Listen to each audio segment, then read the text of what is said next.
as melhores oportunidades tributárias em 2023, baseado nas principais decisões do STJ de 2022. Eu sou Marcos Adriano Silva, contador e advogado, diretor executivo do Grupo Save e atuo há mais de 15 anos no mercado contábil e tributário. E também ajudo pessoas a faturar mais de R$100 mil por mês trabalhando com os principais bens de uma pessoa: negócio, família e patrimônio. Nesse canal você vai ter atualização semanal sobre os principais conteúdos na área do planejamento tributário, recuperação e planejamento sucessório.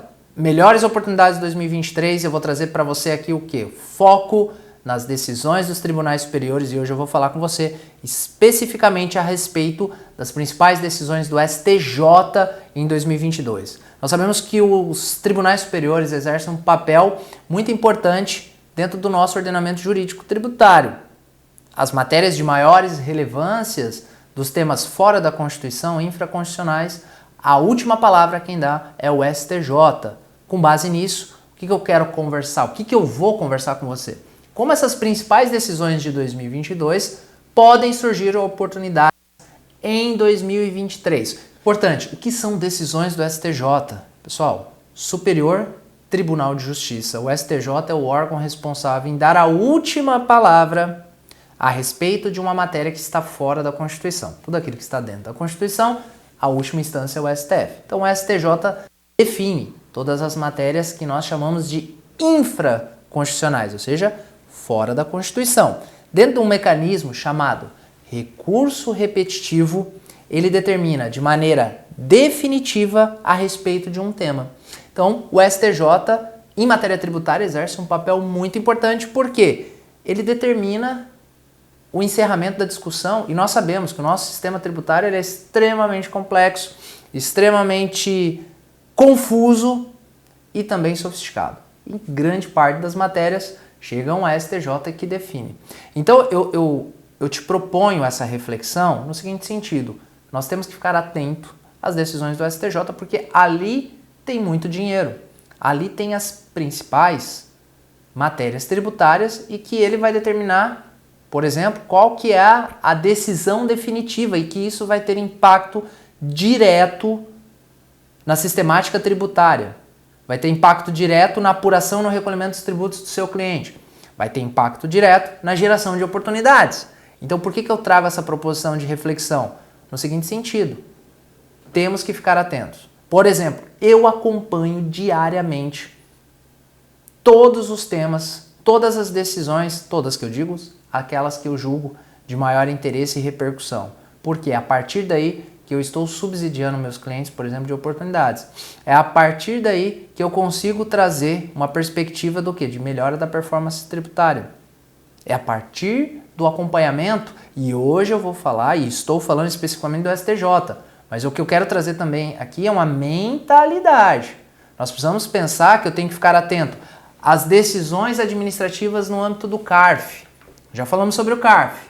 O CARF é o Conselho Administrativo de Recursos Fiscais, é o último órgão administrativo que revisa as notificações aplicadas pela Receita Federal. Importantíssimo. As respostas às soluções de consultas. As decisões dos tribunais que não são superiores, por exemplo, o TJ do seu estado, o TRF da sua região, e aí nós chegamos no STJ e no STF também. Então, estar atento às decisões dos tribunais administrativos e judiciais faz uma diferença muito grande.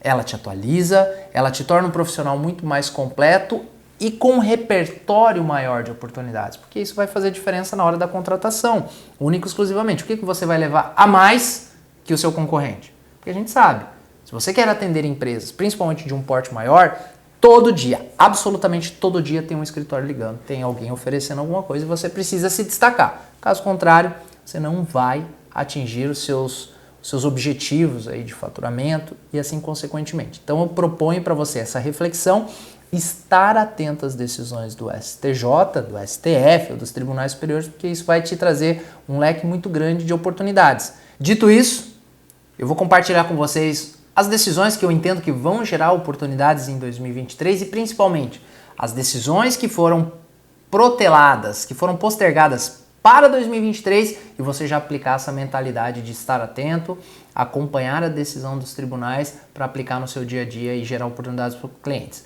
Base de cálculo do ITBI. Começa com esse primeiro ponto que ficou definido pelo STJ no ano passado de maneira definitiva, pode ser até um pleonasmo, mas isso já te dá uma entonação que não cabe mais discussão a respeito desse tema, em que a base de cálculo do ITBI não é o valor considerado para fins de PTU, não é o valor arbitrado pela Fazenda, pela administração pública, pela municipalidade.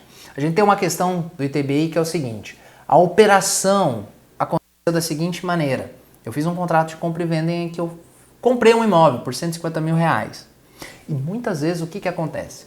O valor do ITBI é tido como valor venal, compreendido como valor venal, o valor de mercado da operação. E o que acontece com muita frequência? É a presunção da municipalidade do valor de mercado do imóvel. Eu não quero discutir, eu não vou voltar a essa discussão que valor venal é valor de mercado. Superado, isso já está decidido. Mas é o seguinte, eu comprei esse imóvel por R$150 mil. No momento que eu vou fazer a transferência da titularidade, vamos lá? Código Civil, a transferência de titularidade de bens imóveis se dá com o quê? Com a escritura. Nesse caso, quando eu vou fazer a escritura, eu vou atualizar a matrícula, muitas vezes a prefeitura, quando gera o ITBI, TBI é o tributo que incide sobre a transmissão de bens imóveis, que é devido no momento da expedição do documento de transferência da titularidade, escritura, atualização da matrícula, presume um valor.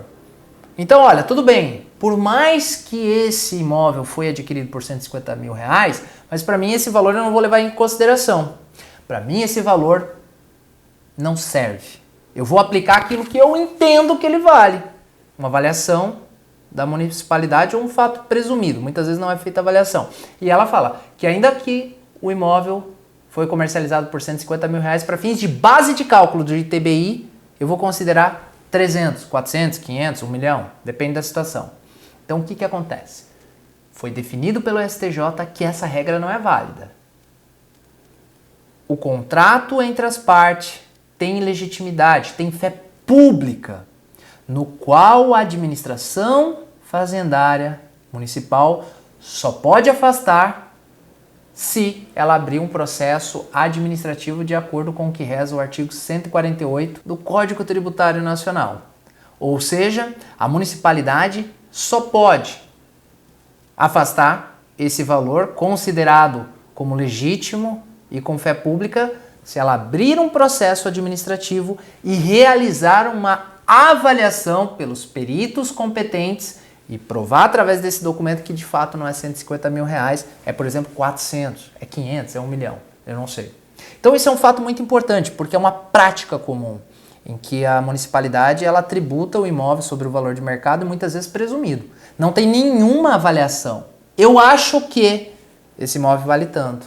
Então o que acontece? Quando nós estivermos diante de um cliente que... Vamos pensar.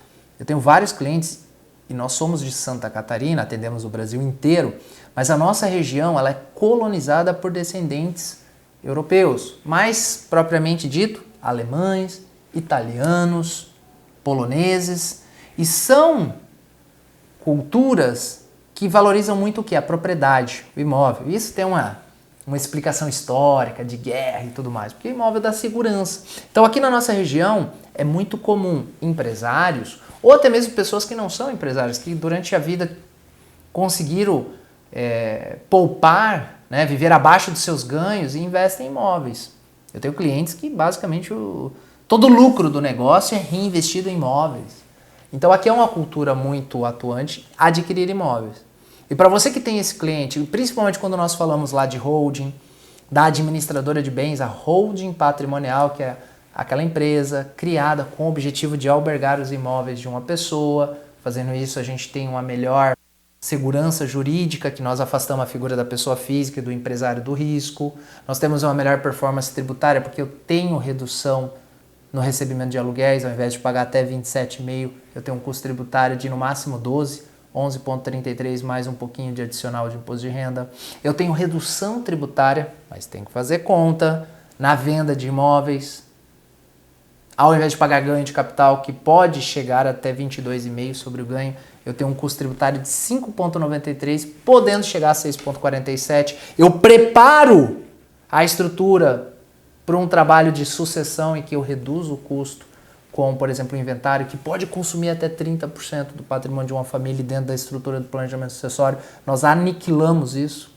Vai ter um custo de 1/20. Então tudo isso é importante, porque quando eu estou atendendo pessoas que investem em imóveis, ou até mesmo quando eu falo lá do planejamento sucessório, esse assunto ITBI, ele é muito recorrente. Inclusive cabe aqui às empresas, as pessoas, entrar com um pedido para reaver, caso tenha pago a maior. Mas o importante, principalmente, é você estar atualizado e sabendo, olha, vai ocorrer uma operação imobiliária, vai adquirir um imóvel, a base de cálculo do ITBI é o valor constante no documento particular chamado contrato, e que só pode ser desconsiderado se o município, caso ele entenda que o valor é superior, abra um processo administrativo e, através das avaliações dos peritos nomeados, competentes para isso, apresentar um valor diferente. Então, uma grande oportunidade, principalmente eu te dou aqui um portfólio muito grande se você também quiser atuar no segmento de holding. Muito importante. Para quem quer atuar no segmento de holding, pessoal, conhecer sobre TBI, conhecer sobre TCMD, além de conhecimento profundo, o imposto de renda pessoa física e pessoa jurídica, além da contribuição social, é indispensável. Precisamos dominar isso aqui, senão vai ficar muito o Zé do discurso. Conhece o Zé do discurso? Vou te apresentar. O Zé do discurso é aquele cara que fica assim, não, porque o planejamento sucessório traz vantagens, organiza a família. Google, tá legal, mas o que faz? Não, a gente cria mecanismos e tá, mas e como que é? Não, e como que é o ITC? Tá fora. É o enrolador. É o Zé da ideia. Não tem nada concreto, ou seja, não tem experiência prática, não tem vivência, não vende. Não vende, tá? Só vende se for um familiar e olha lá, que não vai convencer. Então, TBI, nossa grande primeira oportunidade. Outro ponto importante que eu trouxe para vocês, principalmente, meus amigos, vou até tomar um café agora, porque esse é um tema bem delicado. Principalmente pelas últimas notícias que nós tivemos no segmento tributário, tá? Já vou antecipar, monofásico.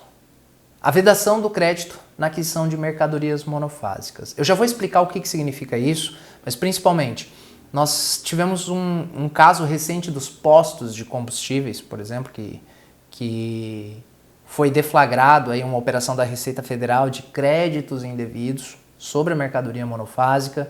Nós temos aí uma grande quantidade de empresas de consultorias que não são sérias, que não têm zelo pelo nome, que não tem história, que estão surfando uma onda e se aproveitando de algumas estruturas, que eu nem quero falar sobre esses caras aí, né? Que são a minoria e que não vão durar mais que 1-2 anos no mercado, principalmente porque a Receita Federal está apertando, né, a cerca, ou seja, o cerco e a cerca também, e essas empresas vão deixar de existir. Isso é bom porque limpa o mercado, eleva o nível e assim sucessivamente. Você já deve ter ouvido falar essa operação da Receita Federal dos postos, e aqui é o ponto importante, pessoal. Havia uma discussão no seguinte sentido: tributação monofásica de PIS e COFINS. O que significa? Que eu concentro o recolhimento do PIS e COFINS através de alíquotas superiores. Alíquotas superiores, vamos pensar que a regra geral é lucro presumido ou melhor, não cumulativo, 0,65 de PIS, 3% de COFINS. Não cumulativo, ou seja, eu permito o crédito das entradas e eu tenho alíquotas de 1,65 de PIS e 7,60 de COFINS, totalizando 9,25. Mas eu tenho crédito da entrada. Essas são as alíquotas gerais. No monofásico eu tenho algumas mercadorias, tais como setor de autopeças, bebidas frias, fármacos, produtos de beleza e assim sucessivamente, alíquotas superiores. Mas o que significa? Para os grandes varejistas, quando essa mercadoria é adquirida, eu já tive o pagamento até o consumidor final em alíquotas superiores, tanto pelo fabricante ou importador, distribuidor, e o varejista que adquire, ele paga isso no preço, e a regra geral é o quê? Eu não tenho direito a crédito porque eu não vou tributar na saída. Princípio pleno da não cumulatividade. E que lá há exceções, e nós sabemos de várias. O que é uma exceção à não cumulatividade? Necessariamente eu não tenho um pagamento na saída e ter um direito a um crédito na entrada. Necessariamente eu não tenho um crédito, um pagamento na entrada e posso manter o crédito. Legal? Isso são exceções ao princípio da não cumulatividade. Pode, Arnaldo? Pode. Nas palavras do ilustre ministro Dias Toffoli, que quando julgou o tema do PIS e COFINS sobre os combustíveis, quando reduziu para a alíquota zero dos revendedores, que permitiu o crédito, ele falou: o legislador infraconstitucional pode flexibilizar o princípio da não cumulatividade. Uau, concordo. E em outras circunstâncias também. O STF entendeu que pode. E o que acontece? Mas nesse caso, não pode. A regra geral, a Receita entende que não pode. Você não tem o pagamento, você não tem o destaque naquela operação, você não vai pagar na saída, você não pode tomar o crédito. E esse assunto foi judicializado. E o STJ, pessoal, vamos pensar que o STJ tem 2 sessões que julga as matérias relacionadas a direito público. E acontece o quê? Divergências, muitas vezes. E quando há divergências, junta a turma, primeira turma, que é composta pelas 2 sessões e fala assim, na prática, ó, pessoal, chega aqui, precisamos resolver esse BO. Ou é ou não é. Então, a primeira turma tem a abrangência das 2 decisões e nesse caso foi julgado um tema em sede de repetitivo, ou seja, definiu, em que eu tinha entendimento durante o STF que poderia e outras que não. E ficou definido que não pode. Mas o que aconteceu? Durante essa indefinição, né, que ainda não havia uma decisão definitiva, que pode ou não pode, muitas empresas fizeram esse trabalho. Muitas empresas tomaram esse crédito. E pior, pessoal, muitas empresas ainda estão fazendo. Eu recebi um laudo de uma grande empresa do cenário nacional que está ainda executando esse trabalho, mas não vem ao caso aqui, né? Então o que acontece? As empresas tomaram esse crédito. E aí a Receita Federal foi muito coerente. Nós precisamos reconhecer, pessoal, ela foi, digamos assim, gente boa. Falou, olha, posto de gasolina, não é normal na sua atividade, porque parte das suas mercadorias são substituição tributária, parte são alíquota zero, por causa da... Um pedacinho bem pequeno é tributada lá de lubrificantes, ou se tem ali, por exemplo, a conveniência. Não é possível você ter pedidos relevantes de ressarcimento. Você, menino malandro, tomou crédito sobre o combustível. Eu vou fazer o seguinte, como a mãe, que o menino que faz a primeira arte, eu vou te dar o benefício da dúvida, eu vou falar, conserta, devolve esses créditos, cancela os pedidos de ressarcimento. E se você, danadinho, safadinho, espertinho, teve a restituição, o ressarcimento, devolve. Eu vou fingir que não vi. Mas se você não devolver, eu não vou ser tão gente boa na segunda cobrança.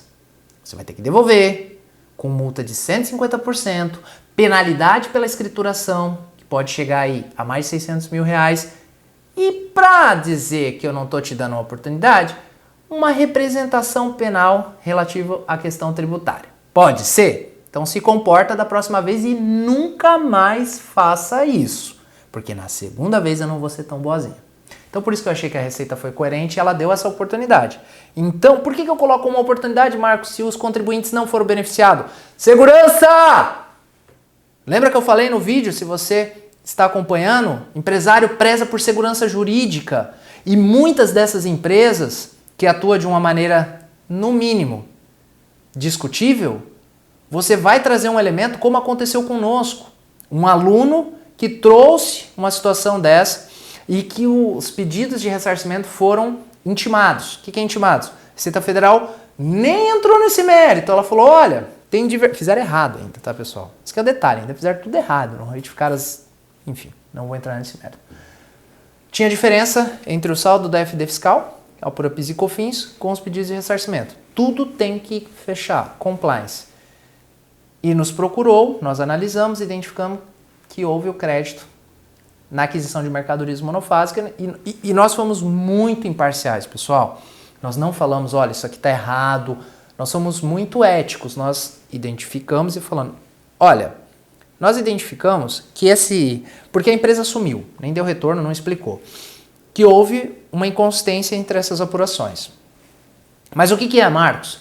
Olha, nós identificamos em acesso às informações fiscais, fizemos um NDA, que houve o crédito sobre os combustíveis que eram tributados na sistemática monofásica, que foi feita até 2021. E que o STJ possui esse entendimento, então só alertamos, conversa com a empresa, porque eles são responsáveis, jogando tudo dentro da ética, pessoal, não falando que nada está errado, para ele se resolver, mas que tinha um risco muito grande ali, pessoal. E aí depois a empresa se resolveu. Essa empresa, olha só como é importante o nível de ética, o nível de transparência que nós batemos muito. Falou, olha Marcos, que legal. Ninguém falou isso para nós, quando nós fechamos o contrato, que havia um risco. Nos venderam como algo líquido e certo. E eu vou contratar vocês para fazer um trabalho para arrumar isso aqui, que eu não quero. Eu vou devolver esses créditos. Isso não me pertence. Esse dinheiro não me pertence. E eu quero que vocês depois organizem minhas informações e aqui a gente vai fechar vários contratos pessoais. Então olha só como é legal e você ter essa mentalidade. Lembra que eu falei segurança? Sem segurança nós não criamos nada. Sem segurança eu não falo em planejamento tributário, eu não falo em planejamento acessório. É o mínimo. A partir do momento que você não tem segurança, você não tem absolutamente nada. Então, mercadorias tributadas na sistemática monofásica. Tivemos os contribuintes perderam, mas é mentalidade. Aplica isso no dia a dia e tem um monte de empresa fazendo isso, enganando o pessoal. Desculpa a minha objetividade, enganando empresários, vendendo um negócio que vai trazer um prejuízo gigantesco. E você, como eu dei o exemplo aqui de um aluno nosso, e que juntos a gente agora está trazendo essa regularidade, conseguimos trazer um empresário, por quê? Atuar de maneira correta, pessoal. Isso não é um diferencial, isso é uma necessidade e o mercado reconhece. Legal? Mercadorias tributadas na sistemática de monofásica é uma grande oportunidade sobre a perspectiva do compliance. Eu quero trazer para você também 3 casos, tá, que vão ser julgados esse ano, eu acredito, e que tem uma repercussão muito grande e a perspectiva de serem favoráveis aos contribuintes. E aqui, pessoal, a gente está falando de muito dinheiro na mesa.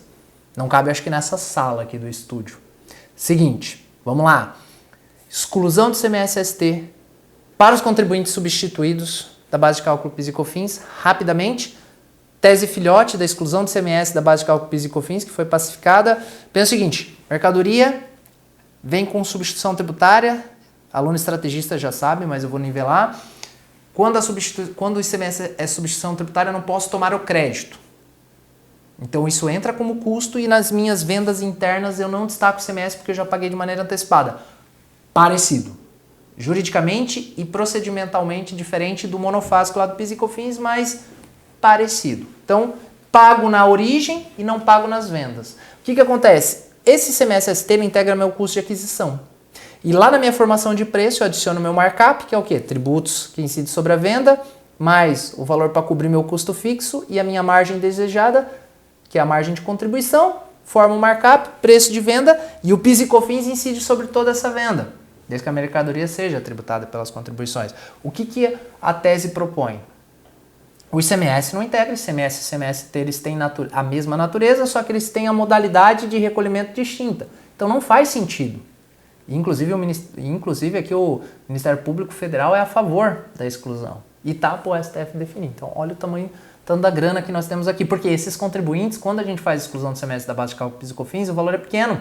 Porque grande parte da receita deles, vamos lá, posto, supermercados, grandes varejistas em mercados, em estados que têm ST. Eu falo estados que têm ST porque Santa Catarina tirou grande parte das mercadorias da substituição tributária. Mas se a gente falar de 5 anos atrás, e para quem ingressou, que garante o direito de 5 anos da data do ingresso, tem muitos anos aí, tem muito dinheiro para buscar. Então, exclusão do CMS, ST da base de cálculo PIS e COFINS sobre as vendas.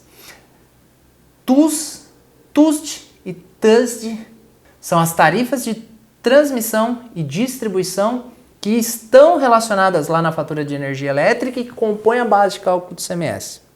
E que a leitura da legislação não deveriam integrar. Nós tivemos uma decisão que a alíquota do ICMS não pode ser superior às alíquotas gerais, uma decisão lá de 2021 e que transitou em 2022, e que agora nós temos essa possibilidade de discussão sobre uma base de cálculo, ou seja, um custo menor da energia. E essa Decisão ela faz muito sentido, principalmente, pessoal, para as empresas que não tomam crédito da energia elétrica, o ICMS. Exatamente. Nem todo mundo pode tomar crédito do ICMS da energia elétrica, segundo a Lei Complementar 87, que é a lei que rege o ICMS em âmbito nacional, ela determina que apenas quem utiliza energia elétrica no processo produtivo. Então, quem é o grande cliente aqui? O mercado. O mercado gasta muito de energia elétrica e ele não pode tomar crédito ICMS. Grandes varejistas, prestador de serviço. Ou seja, tem muito dinheiro nesse mercado. E eu te oriento o quê? Ingressa com ação. Ah, Marcos, mas tu é o cara que vende as oportunidades administrativas, não depender do judiciário? Exatamente isso. Para aquilo que não precisa, que está pacificado, que a Receita aceita, que está definido. Mas nós não podemos esquecer do judiciário, pessoal. Eu defino o seguinte: o administrativo muda minha vida agora, no curto prazo, paga as despesas. E as operações judiciais podem sair daqui 5, 10, 15 anos, ela muda a tua vida para sempre. Imagina isso daqui, sai daqui 10 anos, volta mais 5, 15, atualiza. Cara, tu tá milionário com um processo. Se você fazer para 10, 15, 20 empresas, se você ganhar 2 processos desse, você garante talvez até a 4ª geração da sua família. Ficou claro? Agora, foca no administrativo para trazer agora. Mas não abandona o judicial. Você que é advogado. Você que é contador, não esquece que você pode fazer uma parceria com o advogado. Não perca dinheiro por uma mentalidade que não é empreendedor e não é próspero. Legal? Eu vou adiante porque eu não posso ficar falando de empreendedorismo nesse vídeo, senão eu perco o foco e a galera que está aqui do meu lado, eles vão me matar, porque depois eles vão ter que trabalhar muito na edição do vídeo. Exclusão, olha só, eu falei da exclusão do CMS da base de cálculo a exclusão do CMS ST da base de cálculo PIS e COFINS, mas eu tenho para essa mesma operação mais uma oportunidade, que é o quê? Crédito de PIS e COFINS, que é outro tema que está para o STF definir, sobre o CMS ST, Instrução Normativa 2121 de 2022, ao apagar das luzes do dia 27, determinou que inclusive o IPI não entra. Não é tema para esse vídeo. Que a substituição tributária não entra. Tá para o STJ definir. Inclusive o Ministério Público também aqui é favorável. Olha só, Ministério Público favorável, pessoal. Para quem não entende, é quase impossível. Ele só é favorável quando o negócio é gritante. Não significa que os ministros também vão ter esse entendimento, mas é um elemento importante e que nos indica que pode ser uma tese favorável e, novamente, para esses mesmos varejistas, tem muito dinheiro. Crédito PIS e COFINS sobre a compra de mercadorias tributada na sistemática do ICMS, na modalidade de substituição tributária. E por fim, e não menos importante, a tese do século foi a exclusão do ICMS da base de cálculo PIS e COFINS, a tese da década, que é, no caso, o limite do teto de 20 salários mínimos para fins de incidência das contribuições destinadas ao sistema S, SESI, SEBRAE, SENAI, terceiros. Ou seja, a lei lá da década de 80 estabelecia um teto para a incidência das contribuições, posteriormente foi revogada, a Receita entende que ela foi revogada integralmente, que não havia mais esse teto para fins de incidência, ou seja, todo o valor da minha folha, proventos, provisões, serve de base de cálculo, é uma média. Ela oscila um pouquinho para mais, para menos, dependendo do índice de risco de cada negócio que é considerado pelo CNAE. Mas vamos pegar uma média de 5,8. Até 5,8 sobre o total da folha. É muita coisa. Se eu travo, hoje vai dar 26 mil reais, aproximadamente, 20 salários mínimos, a diferença é muito grande, pessoal. Se eu pego empresas de tecnologia, empresas de prestação de serviço de segurança, limpeza, que tem muita gente. Tivemos um caso ontem de uma empresa de 2.000 funcionários, 2.500 funcionários, tem muito dinheiro nesse negócio. Então, aqui, para mim, é a tese da década. Acredita, ingressa, porque aqui pode ter muito dinheiro e você consegue, dentro dessas perspectivas de atuação, de estar atento, levar vários diferenciais para os seus clientes, para os seus parceiros, né? Porque vamos pensar que parceiro também é cliente porque ele te traz negócio, te diferencia, te posiciona de maneira diferente, te posiciona de uma maneira muito mais voltada à referência, uma autoridade no assunto e isso fecha contratos, isso aumenta, né, o índice de conversão de contratos, aumenta seu ticket médio, os benefícios aqui são infinitos. Ou seja, foca em estar atualizado, não apenas o STJ, pessoal, eu fiz vídeo do STF e STJ como os nossos principais órgãos, tribunais superiores, mas no todo, Receita, os estados, o CARF e assim sucessivamente. Isso faz diferença. Então, por onde começar? Estar atento. Coloca ali os principais sites, pode colocar o Jota, Valor Econômico, a parte de legislação, alguns portais, o próprio Conjur, tem vários. Você pode entrar no Diário Oficial da União, no Diário Oficial do Estado e na parte da Fazenda. Você pode olhar lá no site da Receita Federal os atos normativos, as soluções de consultas. Tudo isso vai te deixar muito atualizado. E você tem que ter uma mentalidade seguinte: não basta ser o Zé da ideia. Ficar postando, medida alterar. Viu uma alteração, viu uma decisão, já pensa, quem é o cliente que eu posso oferecer, qual que é o trabalho que eu posso desenvolver, porque é isso que faz a diferença. Não queira ser o Zé do anúncio. Saiu uma medida. Pode até ser, mas pensa como isso pode trazer dinheiro. Porque senão não vale nada. Tu só é um cara atualizado, mas tu não ganha dinheiro, porque você não sabe visualizar a oportunidade que isso gera. Legal? Mudamos, fomos para a segunda nível. Pega isso e já fala, poxa, eu tenho o João, tal, aqui, vamos fechar um contrato, porque é isso, tu tá no meio, tu tá interagindo, tá conversando com outras pessoas, tá surgindo oportunidades, os caras vão falar, pô, liga lá pro cara que ele já sabe da alteração e já sabe como transformar esse dinheiro, senão tu é o Zé da ligação. Os caras vão te ligar, saber o que é e vão lá, vão fechar o contrato, tu não vai ganhar absolutamente nada. E eu não quero que isso aconteça, porque eu vejo com muita frequência. Então, se manter atualizado, pessoal, começa se organizando, faz um roteiro de quais sites você vai acessar. Pessoal, é 20 minutos. Organiza. Esse site aqui, 20 minutos está atualizado, vai para a rua, vai fazer dinheiro, vai mudar de vida, vai se tornar um profissional estratégico voltado ao quê? Agregar valor de maneira incessante para o seu cliente. É essa mensagem que eu quero trazer para você. Estar atento, buscar de maneira incessante, agregar valor. Porque é através de agregar valor que a gente tem honorários relevantes. Pessoal, decisões de 2022 do STJ e que geram as melhores oportunidades em 2023. E eu entendo que não é apenas essas decisões que eu comentei com você, mas essa nova mentalidade que eu compartilhei que vai trazer resultado e que vai mudar totalmente o seu jogo. Vai te levar para um próximo nível. Legal? Se você gostou desse vídeo, deixe seu like, comente, compartilha, envie para aquele amigo que está precisando aumentar os seus resultados na área tributária, aumentar ou mudar, de conduta. Se inscreva no canal, fazendo isso você ajuda o canal a crescer e até o próximo vídeo.